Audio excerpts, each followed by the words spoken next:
What is going on, ladies and gentlemen? Sergeant Moose here, back with another The Texas Chainsaw Massacre video. Today, guys, is November 6th. Tomorrow, we will be getting a new patch within the game. So, as always, here on the channel, let's dissect what's in these upcoming patch notes.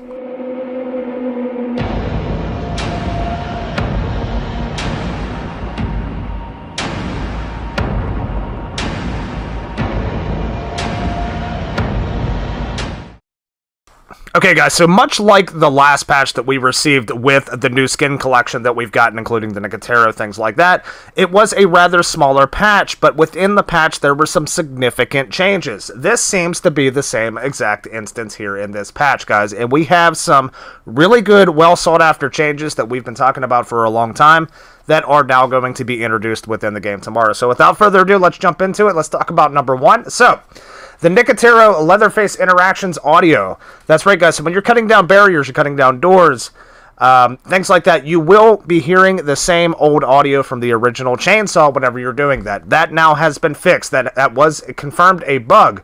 We have fixed an issue where Nicotero Leatherface's audio defaulted back to the original chainsaw sound during scripted interactions. So, we'll get to hear what it's like to actually be sawing through that stuff with the Nicotero chainsaw.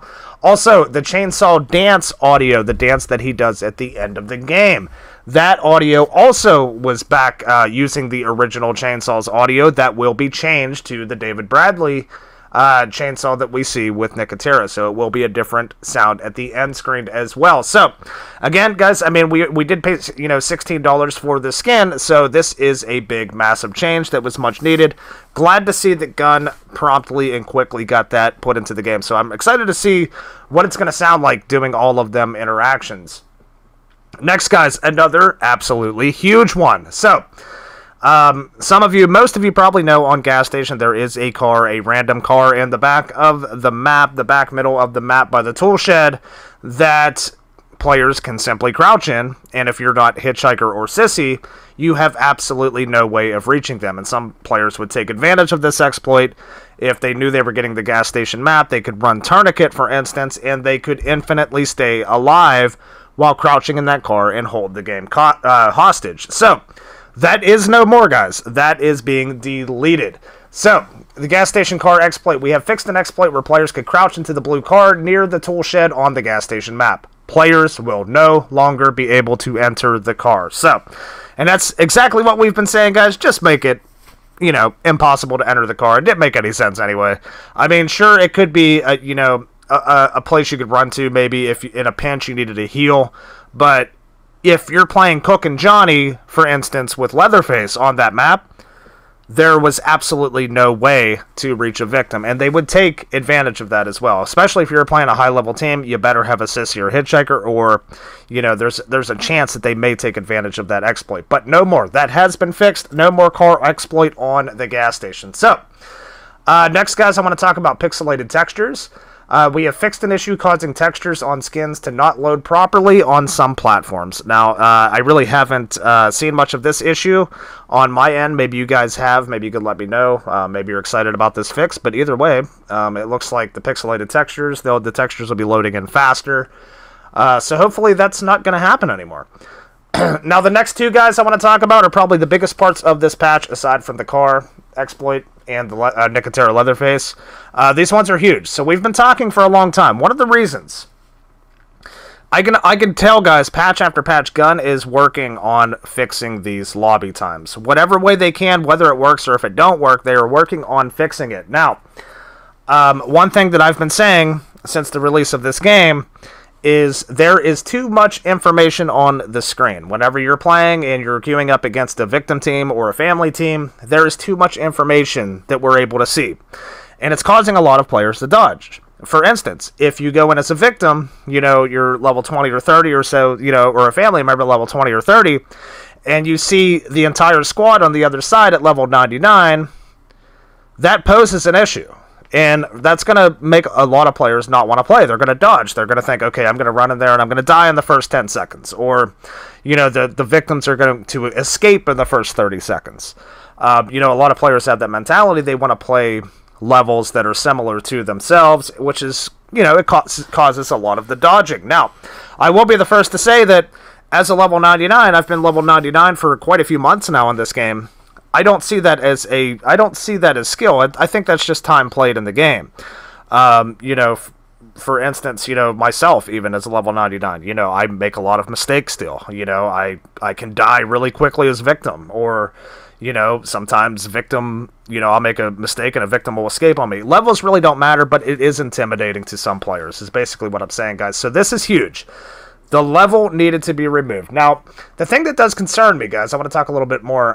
Party icons in lobbies. Partying up with your teammates will no longer show in the lobbies that you're partied up with teammates. I don't know. I guess this is a good change. It never really mattered to me if it was a full comm squad or, you know, all solos or anything like that. But you will no longer be able to see if anybody is partied up in the lobby. It's just going to look like everybody's solo. So definitely good. This is a good start. This is a really good start, man, for lobby dodging.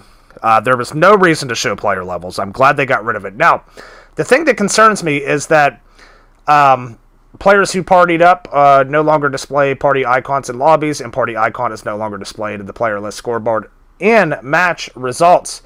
Now, I am wondering if at some point we'll be able to see the player levels within the game, whether it be at the end of the game, maybe. That would be cool, because it would be nice to know if you had a really, really good game and you played really well. It would be nice to know, you know, did I play a bunch of, you know, high-level players, or did I play a bunch of, you know, noobs or babies?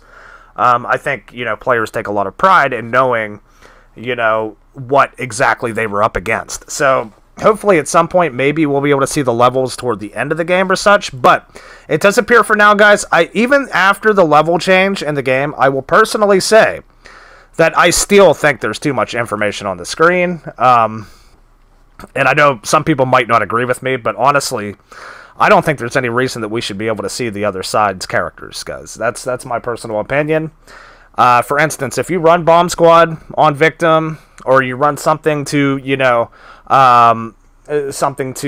negate a specific victim, if you run something like that, say you run Bomb Squad and there's no Hitchhiker, okay, well, that's a game of chance. You know, that's just a decision you made that just didn't work out. So you have a, you know, I think that would be okay. I honestly don't think we should be able to see the characters on either side. That's my personal opinion. If that doesn't get changed and the lobbies get fixed, I mean, that's great. That's great. But that's a suggestion. I don't think we should be able to see who's on either side. And honestly, I've even said too, maybe even seeing which map it is a little too much. But that's just me. That's just me, because there are a lot of people who do, as soon as they see Slaughterhouse on Family Side, they dodge immediately. They don't want to play Slaughterhouse. Same with Victim. As soon as they see Family House, they will dodge immediately sometimes. So maybe even taking the map out. But I don't know. This is stuff for down the road, guys. I think this is a really good start. These are the patch notes. Again, it's a smaller patch, but some significant changes, to say the least. Also, they do mention that there's going to be a new edition of the Muerto Times coming, I believe, in the near future. Guys, I think this is all setting up. Of course, we did have the Nancy and Danny DLC reveal. We do know that it's coming. They did say coming soon.